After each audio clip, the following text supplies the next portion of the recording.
Hello everybody, एक बार फिर से आप सभी का स्वागत है आपके अपने यूट्यूब चैनल डियर गुरु में। तो जैसा कि हमने अपने पिछले वीडियो में किया था कि हमने एक्स्ट्रा 3.4 को स्टार्ट कर लिया था, उसके क्वेश्चन 1 to 4 तक हमने सोल्व कर देते। उन क्वेश्चन में हमने किया क्या था, तो हमारे क्वेश्चन के अंदर प्रिंसिपल सॉल्यूशन और जनरल सॉल्यूशन की बात की थी। जनरल सॉल्यूशन और प्रिंसिपल सॉल्यूशन के बेसिक्स के बारे में हमने 3.4 की इंट्रोडक्शन में हमने उसके बारे में बात कर ली। ठीक है, उसका मैंने अलग से वीडियो बनाया, तो वो क्वेश्चन आपको समझ में आ होंगे। अब उसके बाद भी हमारे पास अगला क्वेश्चन है कि general find the general solution of the following equation. हमारे पास कुछ इक्वेशंस दी हुई है, इनके जनरल सॉल्यूशन निकालने। ठीक है, तो जनरल सॉल्यूशन के बारे में बात करें तो हमने इसके बारे में जो बात करेंगे तो उसमें हमारे एक्सरसाइज 3.3 की बात की थी हमने। उसमें हमने उसका इंट्रोडक्शन में 3 वीडियो उसके फॉर्मूलाज और इंट्रोडक्शन के बारे में बात की थी।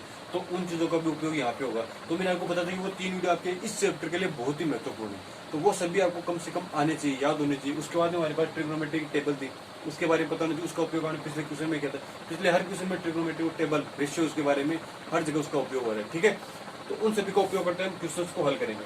अब देखो यहाँ पे हमारे पास है cos 4x equal to cos 2x equal to ये 2x है। ठीक है ना, इसका हमने जनरल सॉल्यूशन निकाला। जनरल सॉल्यूशन के लिए मैंने फॉर्मूला किया था cos x equal to cos y के लिए। मैंने उसके लिए x इक्वल टू एक फॉर्मूला लिखवाया था। ठीक है ना, तो वो इसके लिए क्या करेंगे, इसको हम कंपेयर करते हैं। cos x equal to cos y वाला है ये। ठीक है, इसके लिए x के लिए क्या था हमारे पास 2n pi plus minus y, ये था। ठीक है, यहाँ पे x की वैल्यू हमारे पास 4x है और y की वैल्यू है 2x। तो यहाँ को पुट कर देता हूँ मैं, 4x equal to 2n pi plus minus 2x। अब यहाँ पे प्लस माइनस है, ठीक है ना। तो इसकी दो कंडीशन में, एक प्लस के लिए एक माइनस के लिए। तो मैं इसको कंडीशन बनाता हूँ, यहाँ पे मैं और लिखता हूँ। यहाँ प्लस वाली एक साइड में लेते हैं, 4x equal to 2n pi plus 2x, एक कंडीशन इक्वल टू। ठीक है ना, एक कंडीशन इस साइड में आएगी 4x equal to 2n pi minus 2x। अब देखो इसको हल करते हैं। ये 2x इस साइड में है, इस साइड में प्लस का है, इस साइड में आएगा माइनस का हो जाएगा। 4x minus 2x, 2x equal to 2n पाई हमारे पास होगी। यहाँ से 2 को उठाएंगे, x इक्वल टू हमारे पास क्या आएगा, इससे कैंसिल हो जाएगा ये। तो x equal to n pi, for all n belongs to z। z यहाँ पे क्या इंटीजर से, x के लिए एक में तो हमारे पास जनरल सॉल्यूशन क्या आएगा n पाई। अब सेकंड के लिए करते हैं, ये माइनस का है, इस साइड में आएगा प्लस का हो जाएगा, ये हो जाएगा इधर 6x इक्वल टू 2n पाई। ये वैल्यू इस साइड में आई, यहाँ पे माइनस की थी तो पॉजिटिव हो गई, प्लस की हो गई, 6x हो गया। अब देखो इस 6 को इसके बटे में देके जाएंगे तो ये 2/6 आएगा, 1/3 हो जाएगा। तो मैं इसको लिख सकता हूँ क्या, n पाई अपॉन 3। ये इसका सेकंड सोल्यूशन आ गया, 4n belongs to z। z यहाँ पे इंटीजर्स को बिलोंग कर रहा है। इंटीजर था जो -3 2 -2 -1, अगर जो भी पूर्ण संख्या है वो आएगी इसके अंदर, नेगेटिव हो पॉजिटिव हो कोई भी वैल्यू जा सकती है। तो ये हमारे इसके जनरल सॉल्यूशन होंगे। इसी प्रकार हमें क्वेश्चन जो नेक्स्ट दिए हुए हैं 6 7 8 9, उनमें भी इस प्रकार जनरल सॉल्यूशन निकालने। ठीक है ना, तो इसका आसानी से हमने हल कर लिया। अब क्वेश्चन नंबर 5 तुम्हारा कंप्लीट हो गया। बात करते हैं क्वेश्चन नंबर 6 के बारे में। क्वेश्चन नंबर 6 हमारा इस प्रकार चाहिए, cos 3x plus cos x minus cos 2x equal to 0। अब इसका हमें जनरल सॉल्यूशन निकालना। तो इसको देख रहे आपको कुछ पिछले जब हमने क्वेश्चन किया तो उसमें कुछ समझ में आ रहा है क्या, इसको किस प्रकार से हल करें। देखो इसमें पेयर के रूप में बनेगा। यहाँ पे cos 2x है, cos 3x plus cos x का cos x plus cos y का फॉर्मूला लग रहा है हमें। इस प्रकार क्वेश्चन हमने पीछे किए, तो ये क्वेश्चन देते आपको दिमाग में आ गया होगा कि इसमें कौन किस प्रकार से फॉर्मूला हल करना है। तो 3 के लिए तो हमने किया नहीं, अब 2 के लिए करेंगे कि इसका cos x plus cos y का फॉर्मूला लगाएंगे, कुछ कॉमन आ जाएगा, 2 अलग अलग वैल्यूज आएंगे, उसको हम आसानी से हल कर लेंगे। तो फॉर्मूला कौन कौन से में लगेगा, इन 2 वैल्यूज में लगेगा। ठीक है ना, तो इसमें कौन सा cos x plus cos y का फॉर्मूला लगाएंगे। फॉर्मूला आपको पता है, डायरेक्ट याद है, डायरेक्ट उसका यूज करेंगे। प्लस है 2 आएगा, cos x प्लस है तो cos x cos y दोनों कॉस्ट में आएंगे। तो यहाँ पे cos x plus y by 2 2x, cos x minus y by 2 x minus cos 2x equal to 0। यहाँ पे क्या लगाया मैंने, cos x plus cos y का फॉर्मूला लगाया। क्या होता है 2 cos x plus y by 2 cos x minus y by 2। आप एग्जाम में इस प्रकार के फॉर्मूले को साइड में लिख दीजिए कि जहाँ पे इसका उपयोग कर रहे हो, ठीक है ना। तो ये हो गया। अब देखो यहाँ पे cos 2x इसमें cos 2x इसमें कॉमन आ रहा है, तो मैं इससे यहाँ से cos 2x को कॉमन ले लेता हूँ। cos 2x equal to 2 cos x minus 1 equal to 0। अब देखो अब हमारे पास यहाँ पे 2 कंडीशन बन रही है। 2 कंडीशन कौन सी बन रही है, एक में लिख सकता हूँ cos 2x इक्वल टू 0 लिख सकता हूँ, दूसरा क्या लिख सकता हूँ 2 cos x minus 1 equal to 0। फिर उससे हम क्या निकालेंगे, जनरल सॉल्यूशन निकालेंगे। तो ये देखो मैं इस प्रकार से और लगा के लिखता हूँ, और एक साइड में इसके लिए हल कर लेते हैं, कोस 2x इक्वल टू 0 के लिए हल करते हैं, और एक साइड में किसके लिए हल करेंगे, 2 cos x minus 1 equal to 0 के लिए, 2 cos x minus 1 equal to 0 के लिए हल करते हैं। ठीक है, तो ये देखो cos 2x इक्वल टू 0, ये कौन सी फॉर्म लग रही है आपको, इस प्रकार का मैंने आपको बताया था। cos 2x के लिए हमने क्या किया था, जब हमारे पास cos x आता है, cos x इक्वल टू 0 आता है, तो हमने उसके लिए क्या किया था कि x equal to 2n plus 1 pi by 2 के रूप में आता है। क्यों ये क्यों कहता है, क्योंकि जहाँ पे x का मान अगर इस फॉर्म में आएगा तो वहाँ पे x हमेशा 0 होगा, पाई बाई 2 के form 2n plus 1 pi by 2 के फॉर्म में रूप में जब भी x ये आएगा x का मान, तो यहाँ पे cos का मान l ऑलवेज 0 होगा। ठीक है ना, हमेशा उसका मान 0 प्राप्त होगा। तो मैं इसकी जगह लिख सकता हूँ, यहाँ पे x की जगह 2x है, तो 2x इक्वल टू क्या है यहाँ पे 2n प्लस 1 पाई बाई 2। ठीक है, देखो अब यहाँ पे x मेरे को x के रूप में लाना था, ये 2 है, मल्टीप्लाई में डिवाइड में चला जाएगा, तो मैं इसको क्या कर सकता हूँ, x equal to 2n plus 1 pi by 4 लिख सकता हूँ, for all n belongs to z। First हमारा जनरल सॉल्यूशन इस प्रकार से आ गया। फर्स्ट के लिए बात कर ली, अब बात करते हैं हम सेकंड के लिए। सेकंड में 2 cos x minus 1 equal to 0 है, माइनस का 1 है उस साइड में जाएगा, तो मैं इसको cos x इक्वल टू 1/2 लिख सकता हूँ। cos x इक्वल टू 1/2 लिख दिया, क्यों, माइनस का 1 था इस साइड में गया 1, ये 2 मल्टीप्लाई में था डिवाइड में आ गया 1/2। अब ये जो cos 1/2 का मान कहाँ पर होता है, cos π/3 पर, ये 1/2 मान था cos π/3 पर, तो यहाँ पे x की वैल्यू हमारे पास क्या आ गई, π/3। cos x equal to cos y है, यहाँ पे π/3 आती है। अब जनरल सॉल्यूशन के लिए हमें सिर्फ ये वैल्यू चाहिए होती है π/, ये y का मान, क्योंकि cos x हमारे पास ये है, cos y का मान, तो y की वैल्यू जनरल सॉल्यूशन में चाहिए होती है। तो general solution cos x equal to cos y के लिए क्या था, पीछे वाली जब वीडियो में हमने क्वेश्चन 1 से 4 किया था उसमें भी किया था, जो मैंने बेसिक्स बताया था आपको उसमें भी इसका उपयोग किया था। वहां पे क्या किस प्रकार से हमने लिया था इसका, हमारे पास होता है x equal to 2n pi plus minus y, 2n pi plus minus y, ये हमारा इसके लिए उपयोग में लेते हैं। ठीक है, तो यहाँ पे y की जगह में क्या लिख दूंगा, x 2n pi plus minus 3/2 π/3, sorry π/3, ये हमारा इसका जनरल सॉल्यूशन आ गया सेकंड नंबर का। ठीक है, एक हमारा आ गया जनरल सॉल्यूशन ये, और एक हमारा जनरल सॉल्यूशन आ गया ये। क्वेश्चन में मैं ये पूछा था कि find the general solution of following question, ये क्वेश्चन दी थी हमारे पास।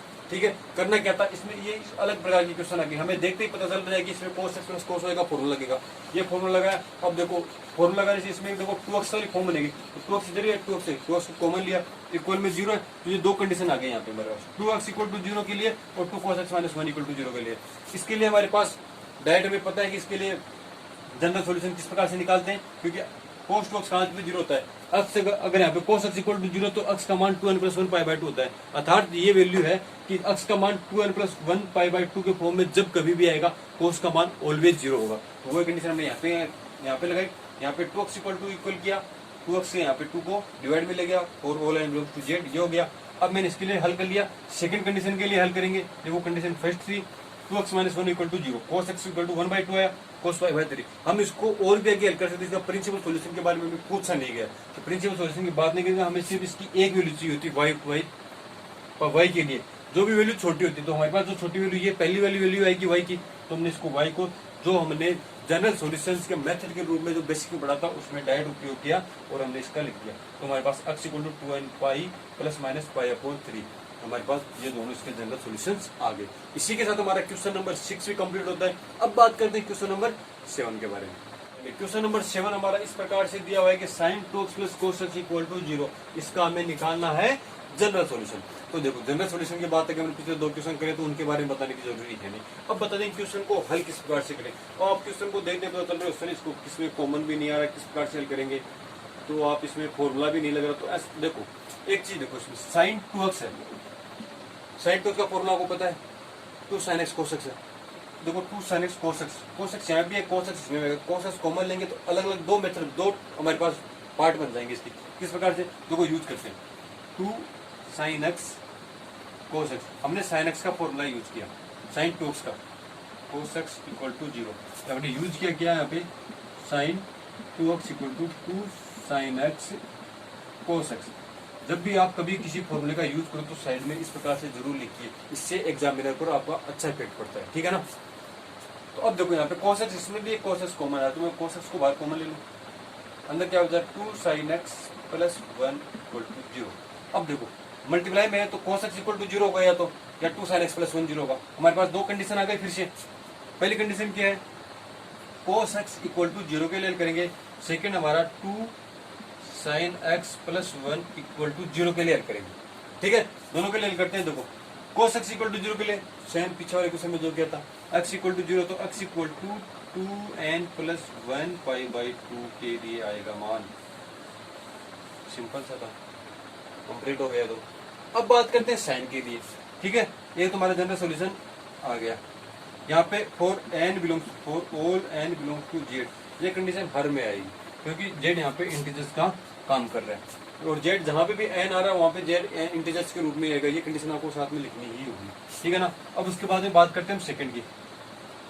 क्यों? क्योंकि हमारे पास या तो था cos x इक्वल टू 0 होगा या 2 sin x plus 1 equal to 0 होगा, ठीक है। तो देखो 2 sin x plus 1 equal to 0, तो मैं इसको इस प्रकार से लिख सकता हूँ क्या, sin x equal to minus का 1/2 हो गया। इसको भी मैं इस प्रकार लिख सकता हूँ क्या, माइनस साइन एक्स बाई 2 कितना होगा, तो माइनस का साइन 1/2 कितने पर होता है, π/6 पर, π/6 पर। अब देखो इसके साथ में माइनस आ रहा है, तो इस प्रकार के क्वेश्चन हमने पीछे 1 से 4 के क्वेश्चन कंप्लीट कर लिए, उसके बारे में पता है। तो माइनस का आएगा तो हमें ऐसी संख्या ढूंढने की साइन का मान नेगेटिव कहाँ का होता है, थर्ड क्वाड्रेंट में और फोर्थ क्वाड्रेंट में। तो फोर्थ क्वाड्रेंट थर्ड क्वाड्रेंट में क्या होता है, हमारे पास पाई प्लस एक्स होता है और इसमें क्या होता है 2 पाई माइनस एक्स के लिए होता है। तो हमें सिर्फ एक वैल्यू चाहिए, छोटी वैल्यू चाहिए, छोटी वैल्यू यहाँ से आ जाएगी मेरे पास, तो सिर्फ एक के लिए करेंगे। किसके लिए करेंगे, पाई प्लस एक्स के लिए। मैं इसको लिख सकता हूँ sine pi plus x equal to minus का साइन एक्स। यहाँ पे एक्स की वैल्यू हमारे पास π/6 है, तो sine pi plus π/6 equal to minus का साइन π/6। दोनों वैल्यू इक्वल हो गई, हमने इसे इक्वल लेके आना था। अब इसको हल करेंगे, यहाँ पर आएगा साइन π/6 7 π/6 इक्वल टू माइनस का 7 साइन π/6। अब यहाँ पे sine equal to sine x equal to sine y है, तो एक्स की वैल्यू हमारे पास आ गई। इसका मेथड किस रूप में आता है एक्स के लिए, एन पाई प्लस माइनस 1 की पावर n इंटू वाई, ये इसका जनरल फॉर्म का रूप आता है, ठीक है। तो अब इसके लिए हम हल क्या करेंगे, ये देखो इसके लिए हल एक्स के रूप में हमारे पास आंसर क्या आएगा, n पाई प्लस माइनस 1 की पावर n और यहाँ पे छोटी वैल्यू तो 7 पाई/6। ये हमारा इसका जनरल सोल्यूशन नंबर सेकंड आ गया। अब इसकी ये सिर्फ समझाने के लिए था, आप इसको हटा सकते हो, ठीक है। तो ये हमारा इसका जनरल सॉल्यूशन कंप्लीट हो गया। क्वेश्चन नंबर 7 का भी हमने जनरल सॉल्यूशन दो आगे, एक cos x के लिए निकाल लिया, 2 sin x प्लस 1 के लिए निकाल लिया। अब 2 sin प्लस x 1 के लिए आ गया, तो उसको जो हमने 1 से 4 क्वेश्चन के, तो उसको कंप्लीट हल करने की आवश्यकता नहीं है। हमें सिर्फ यहाँ पे सिर्फ y का मान चाहिए। y का मान क्यों चाहिए, क्योंकि x equal to n pi plus minus 1 की पावर n इंटू वाई होता है। तो इस y के मान के लिए चाहिए, तो y का मान हमारे पास यहाँ पे आ गया। नेगेटिव वाला मान रखेंगे नहीं, क्योंकि हमेशा जो मान आता है 0 से 2 पाई के बीच में आता है, नेगेटिव वाला मान हम लेते नहीं। तो यहाँ पे हमने इसके लिए 7 पाई/6 ये निकाल लिया, इक्वल टू यहाँ पे y की वैल्यू पुट किया, x इक्वल टू हमारे पास ये वैल्यू आ गई। इसी के साथ हमारा क्वेश्चन नंबर 7 भी कंप्लीट होता है। अब बात करते हैं क्वेश्चन नंबर 8 के बारे में। क्वेश्चन नंबर 8 मेरे पास इस प्रकार से है कि sec square 2x equal to 1 minus 10 2x। अब देखो sec स्क्वायर 2x को देख 10 में, अब या तो इसको 10 2x को sec स्क्वायर में चेंज करो, या sec स्क्वायर 10 को 2 में 10 2x में चेंज करेंगे। तो देखो स्क्वायर वैल्यू तो इसको आसानी से अगर 10 में चेंज करें तो हमारे पास थोड़ी समाधान हो जाएगा समस्या का, जितना जल्दी आसानी से कर सकते हैं। क्या करेंगे इसको, इसका फॉर्मूला होता है हमारे पास, हमने फॉर्मूला पढ़ा था, कौन सा पढ़ा था, sec square x tan square x minus tan square x equal to 1 होता है। अर्थात या इस प्रकार से बोल लो कि 1 plus tan square x equal to sec square x होता है। तो मैं इसका उपयोग यहाँ पे कर सकता हूँ। sec स्क्वायर x की जगह मैं क्या लिख सकता हूँ, 1 प्लस tan स्क्वायर x लिख सकता हूँ। तो मैंने इसकी जगह लिखा 1 plus tan square x equal to 1 minus, तो यहाँ पे 2x है, सॉरी यहाँ पे 2x है, तो यहाँ पे भी 2x आएगा, स्क्वायर है यहाँ पे 2x आएगा, तो यहाँ पे भी 2x है। ये tan स्क्वायर x के लिए था, तो यहाँ पे x है, तो यहाँ पे x आएगा, लेकिन यहाँ पे हमने 2x के लिए आ रहा है, तो यहाँ पे भी 2x आएगा। ये 1 से 1 कैंसिल हो जाएगा, tan square 2x minus tan 2x है, इस साइड में आएगा, तो tan square 2x plus tan 2x equal to zero. Tan two square two x, tan two x common आ जाएगा, टेन टू एक्स कॉमन लिया तो अपने पास बचा tan two x plus one equal to zero. अब देखो इसमें भी दो कंडीशन बन रही है अपनी, दो कंडीशन कौन सी, एक तो tan two x equal to zero, एक हम देख सकते हैं tan two x plus one equal to zero. तो हम इसके लिए अलग अलग करेंगे, tan two x equal to zero के लिए करेंगे एक बार, और tan two x plus one equal to zero के लिए करेंगे। ठीक है, इसके लिए करते हैं। तो टेन टू एक्स के लिए हमें पता नहीं है, याद नहीं हुआ तो ज्यादा दिक्कत वाली बात नहीं। इसको हम इस प्रकार से लिख सकते हैं, क्या sine two x upon cos two x equal to zero. Sine के लिए हमें पता है, साइन के लिए क्या होता है एन पाई, तो एक्स इक्वल टू एक्स, यहाँ पे टू एक्स की बात चल रही है, two x equal to n pi. क्यों, साइन के लिए कोस के लिए आएगा नहीं, कोस बटे में है। ठीक है, तो टू एक्स के लिए बात करेंगे, यहाँ पे कोस के लिए क्यों नहीं लेगा, क्योंकि यहाँ पे अपॉन में, कोस अपॉन में जीरो है, तो जीरो वाली फॉर्म हम लेंगे नहीं, क्योंकि अगर अपॉन में जीरो आ गया तो वो तो नॉट डिफाइंड फॉर्म हो जाएगी। तो कोस एक्स के लिए बात नहीं करेंगे, सिर्फ साइन एक्स की बात करेंगे, क्योंकि साइन एक्स अगर जीरो होंगे तो ये वाली हमारे पास से जीरो हो जाएगी। तो L H S equal to R H S हमारे पास हो जाएगा। तो अब हमारे पास two x equal to n pi है, तो यहाँ से एक्स की वैल्यू निकालेंगे, तो एक्स की वैल्यू क्या आएगी, एन पाई बाई टू। ये हमारे पास टेन के लिए एक जनरल सोल्यूशन आ गया। फर्स्ट हमारा जनरल सॉल्यूशन की बात हो गई, किस प्रकार से निकाला, हमारे पास टेन टू का, चलो हमें याद नहीं है, टेन टू का हमारे पास डायरेक्ट फॉर्मूला होता है, लेकिन वो याद नहीं है, हम इसको sine two x upon cos two x के रूप में कन्वर्ट कर लेंगे, क्योंकि sine x upon cos x tan x ही होता है, इक्वल टू जीरो है। अब ये जीरो कब होगा, इसको हमें दोनों को इक्वल बनाने के लिए एक्स के लिए कोई कंडीशन चाहिए कि एक्स का ऐसा कौन सा मान है जहाँ पे ये जीरो होता है, ये जीरो तो दोनों इक्वल हो गए, और एक्स को हमें वही कंडीशन लानी है इसको सेटिस्फाई करवाने के लिए। तो एक्स की कंडीशन होगी कि साइन एक्स के लिए होता है x equal to n pi, तो लेकिन यहाँ पे टू एक्स है तो two x equal to n pi आएगा, तो यहाँ पे एक्स इक्वल टू क्या है एन पाई बाई टू। एक कंडीशन हमारी कंप्लीट होगी। अब बात करते हैं सेकंड के लिए, यहाँ पे tan two x plus one है, तो मैं इसको इस प्रकार से लिख सकता हूँ कि tan two x equal to minus का वन, माइनस वन, तो एक्स के लिए माइनस वन कितने पर होता है, वन होता है पाई बाई फोर पर, तो ये हो गया हमारे पास टेन पाई बाई फोर, लेकिन यहाँ पे माइनस है, माइनस आएगा। अब हमें ऐसी कंडीशन चूज करनी जहाँ पे टेन पाई बाई फोर का मान नेगेटिव होता है। क्वाड्रेंट की बात करें, सेकंड क्वाड्रेंट में और फोर्थ क्वाड्रेंट में टेन नेगेटिव होता है, फर्स्ट में थर्ड में पॉजिटिव होता है। तो इसके लिए कौन सी कंडीशन हम काम में लेंगे, पाई माइनस एक्स, और इसके लेंगे टू पाई माइनस एक्स। हमें वैल्यू कौन सी चाहिए, छोटी वाली वैल्यू, तो छोटी वाली वैल्यू हमें यहाँ से प्राप्त हो जाएगी, तो हम इसके लिए क्या करेंगे, सिर्फ पाई माइनस एक्स को हल करेंगे। ठीक है, तो मैं इसके लिए लिख सकता हूँ कि टेन पाई माइनस एक्स की वैल्यू है pi by four equal to minus का टेन पाई बाई फोर, दोनों की वैल्यू इक्वल आ रही है। अब यहाँ से वैल्यू आएगी टेन, कितना होगा three pi by four, three pi by four equal to minus का टेन पाई बाई फोर, तो यहाँ पे अपने पास y की वैल्यू आ गई ये वाली। ठीक है, अब देखो tan x equal to tan y के लिए मैंने फॉर्मूला बताया था, क्या बताया था कि उसका मान क्या होता है, एन पाई प्लस वाई होता है। Tan x equal to tan y हमारे पास था, कंडीशन थी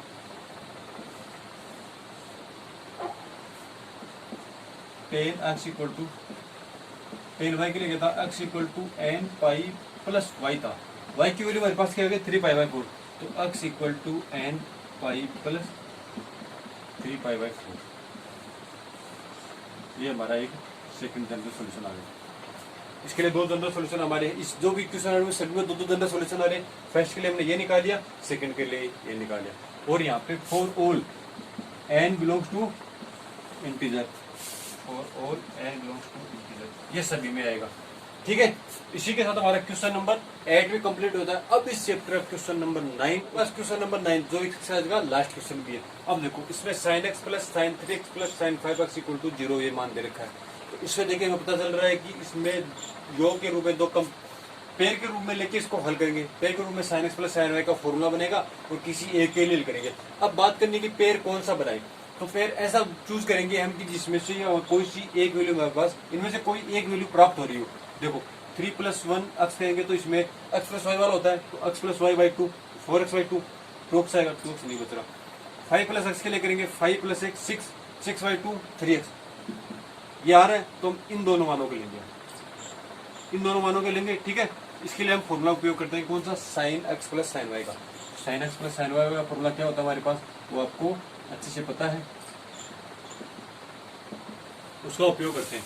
देखो साइन एक्स प्लस वाई है, तो sine x cos y, plus है प्लस वाला sine x cos y first वाला फोर्स, 2 साइन एक्स, एक्स की जगह क्या आएगा यहाँ पे x plus y by two, x plus y by two कितना होगा 3x, cos x minus Y तो 4x माइनस का अपॉन 2 माइनस का 2x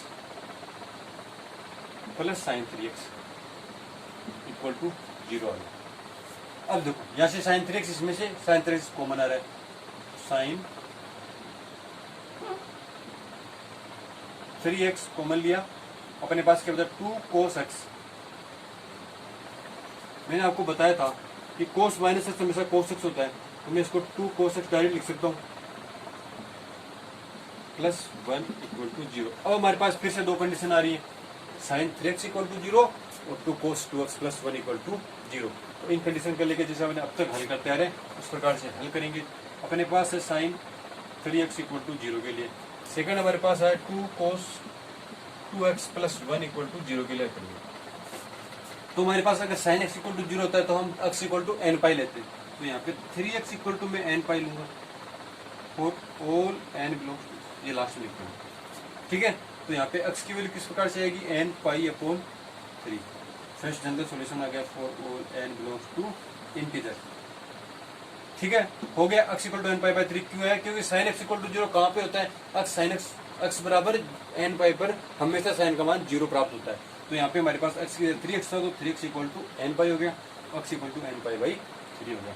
अब बात करते हैं सेकंड की, यहाँ पे है 2 cos 2x प्लस 1, तो देखो cos 2x की वैल्यू निकाले तो हमारे पास cos 2x equal to minus का 1 बाई 2 आया, माइनस की वैल्यू आई, cos माइनस cos का मान माइनस कहाँ पे होता है, पाई बाई 6 पे तो होता है, साइन का 1 बाई 2 तो पाई बाई 3 पे होगा इसका मान, तो यहाँ पे cos पाई बाई 3 ये माइनस का साइन, ठीक है। अब देखो अब यहाँ पे हम कोऑर्डिनेट की बात करेंगे, कौन से कोऑर्डिनेट में मान नेगेटिव होता है कोस का, फर्स्ट इन दोनों में पॉजिटिव होगा, बाकी इन दोनों में इसका मान नेगेटिव होता है। तो सेकंड कोऑर्डिनेट की बात करेंगे, सेकंड कोऑर्डिनेट हमारा पाई माइनस एक्स और ये पाई प्लस एक्स, तो छोटी वाली वैल्यू लेंगे, छोटी वाली पाई माइनस एक्स के लिए आएगी, तो यहाँ पे हम इसके पाई माइनस एक्स के लिए हल करेंगे, तो वाई की वैल्यू आएगी वो उसके जनरल सॉल्यूशन का जो मेथड हमने बेसिक में पढ़ा था उसमें पुट करेंगे और आंसर निकालेंगे। चलो तो करते हैं क्या आएगा, देखो यहाँ पे cos pi minus x equal to minus cos x होता है, तुम यहाँ पे डायरेक्ट रख दो उसकी वैल्यू, बहुत सारे अगर हम पिक करता है, आप एग्जाम में थोड़ा बढ़ा के चढ़ा करोगे तो थोड़ा बढ़िया रहेगा। मैंने आपको समझा दिया, आप एक आधी स्टेप बैठा भी दो तो बैठा सकते हो, ठीक है ना, कोई जरूरी नहीं है इसमें। तो यहाँ पे अपने पास आएगा माइनस का कोस पाई बाई 3, दोनों वैल्यू सेम आ रही है तो मैं इसको लिख सकता हूँ यहाँ पे cos 2 pi by 3, cos 2 pi by 3 equal to minus का कोस पाई बाई 3 अपने पास ये वैल्यू आ गई, ठीक है। अब हमारे पास cos x equal to cos y के लिए क्या था 2n pi plus minus y, ये तो था x equal to 2n pi plus minus y, ये किसके लिए था cos x equal to cos y के लिए। अगर इस प्रकार से कोई फॉर्म आती है तो हम एक्स का फॉर्मूला ये यूज करते हैं जनरल सॉल्यूशन निकालने के लिए, ठीक है। तो देखो हमारे पास एक्स के लिए यहाँ पे हमारे पास क्या वैल्यू है 2x है, तो मैं 2x equal to 2n pi plus minus y की जगह क्या पुट करूँ 2 पाई बाई 3, 2 पाई बाई 3 ये वैल्यू आ गई। यहाँ से 2 है, 2 से इसको कैंसिल किया, ये दोनों में कॉमन है कैंसिल हो गया। एक्स की वैल्यू क्या है हमारे पास n pi plus minus pi by 3, ये हमारा जनरल सॉल्यूशन हो गया क्वेश्चन नंबर 9 के लिए। क्वेश्चन नंबर 9 के लिए जनरल सॉल्यूशन एक ये आ गया, एक ये आ गया, ये ही इतना ही हमें इस क्वेश्चन में करना था, ठीक है। तो इसी के साथ हमारा क्वेश्चन नंबर 9 भी कंप्लीट होता है। क्वेश्चन नंबर 9 के साथ ही हमारी एक्सरसाइज 3.4 कंप्लीट होती है। तो अगर इस एक्सरसाइज में आपको किसी भी क्वेश्चन में कहीं भी दिक्कत है, किसी भी कोई भी डेरिवेशन में अगर प्रॉब्लम है तो आप हमें अपने कमेंट बॉक्स में पूछ सकते हो, या हमारे डिस्क्रिप्शन में हमारे चैनल का लिंक दिया हुआ है जहाँ पे इंस्टाग्राम और फेसबुक पर है, वहाँ पे भी अपने आप मैसेज के द्वारा अपने क्वेश्चन को कर सकते हो, आपको उसका तुरंत जवाब मिलेगा, ठीक है। और अगर आपको ये वीडियो पसंद आया तो लाइक और शेयर करना ना भूलें तथा चैनल को अभी तक आपने अगर सब्सक्राइब नहीं किया है तो सब्सक्राइब कीजिए तथा अपने दोस्तों से भी करवाइए। धन्यवाद।